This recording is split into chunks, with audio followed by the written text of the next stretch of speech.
Ayun guys, so dahil sa nag-crave ako sa laing, finally nakakita si Alberto ng dahon ng gabi. So ayan, magluluto din ako. So ayan yung luya, maraming luya yan ako guys. Sibuyas, sili, hindi siya nakakita ng siling pula, so yung green yung pinakamanghang. Tapos bawang, gata, ayan, gata, tapos nakakita rin siya ng magic sarap. So kumuha din ako. Lalagyan ko siya ng dilis at ng hipon. Ayan. So, ngayon, nagpapakulo ako ng konting karne ng baboy, no? Konti lang para at least mag-contrast yung lasa nila. Ayan. Ayan. So, ang ating karne, nag-ano na siya, mamatika na siya ng kusa.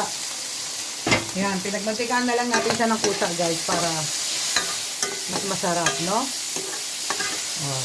Saka libre pa tayo ng mantika. So, ganito yung version ko magluto ng laing, guys, ha? Sabi ko nga, may kanya-kanya tayong style, may kanya-kanya tayong sikreto sa pagluluto ng pagkain. So, ito, style ko to, version ko lang to. O, ayan. Dahil mapula-pula na siya, ilalagay naman natin ngayon yung ating diba? Mamantika pa kasi yan, guys. So, ganyan ang ako gumawa. Puranggot lang yan. 1/4 lang siya na karne. Akala nyo lang madami kasi hiniwa ko siya ng maninipis. So, ayan. Lagay na natin yung ating sibuyas. Ayan. At ating luya na ubod ng dami. Ayan. Version ko, sa version nyo magkaiba. So, kung sino yung gustong gumaya ng version ko, mas maganda, itag nyo na lang ako.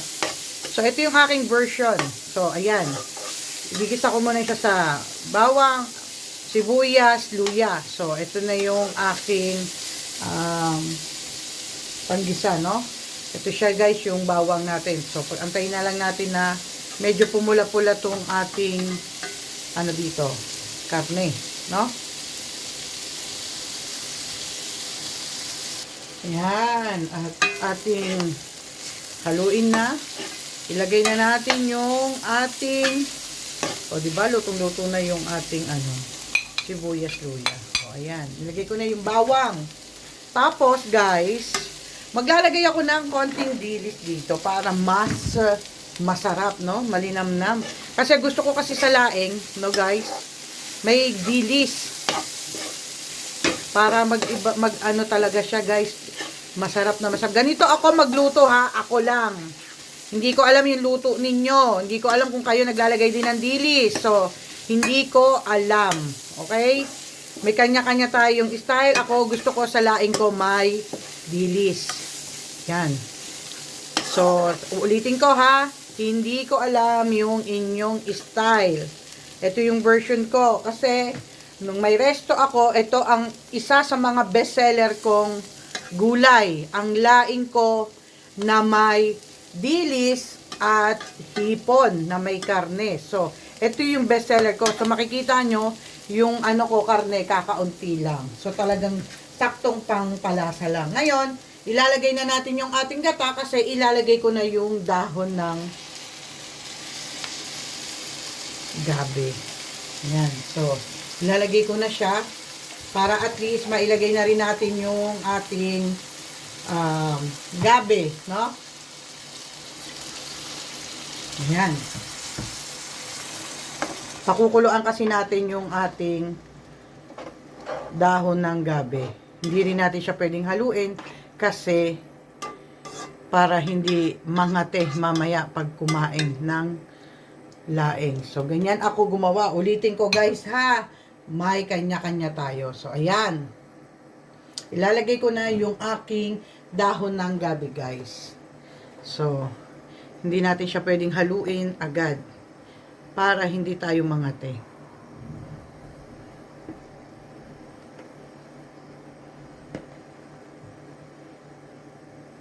Binabad ko na yan, guys, sa mainit na tubig. Huwag kayong mag-alala at pinigian ko na din.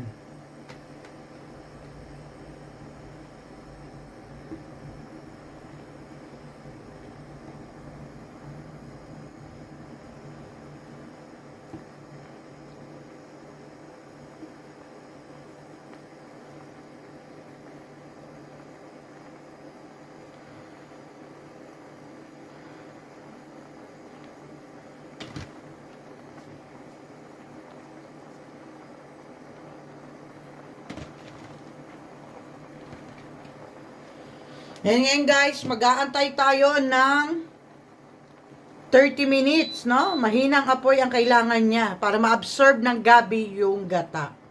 Takpan muna natin. Antay tayo ng 30 minutes to 45 minutes. So, ayan ang ano guys, after 1 hour, hindi 30 minutes, ginawa ko ng eksaktong 1 hour. Ayan na siya guys. Oh, nilagay ko na yung gata niya. So, ito siya. Patutuyuin ko na lang siya. Paiigahin ko na lang siya. Tapos, mamaya, ilalagay ko na rin yung isa pang huling-huling gata. Ayan. So, ayan. Ito yung aking laing. My own version, ha? Ayan. So, ito yung version ko ng aking laing. So, patutuyuin ko pa siya, guys. No? Patutuyuin ko pa to, hindi siya ganyan. Hindi ako mahilig na maglaing na may sabaw pa. Ayan. So, I hope na sana nagustuhan nyo. Patutuyuin ko pa yan, guys. Ayan.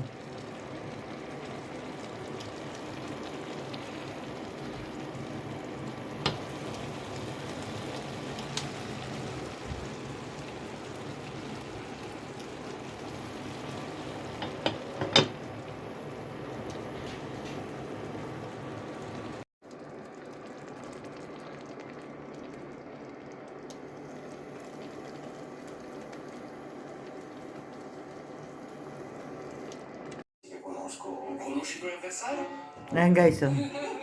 Italiano nakain ng laing. O, diba?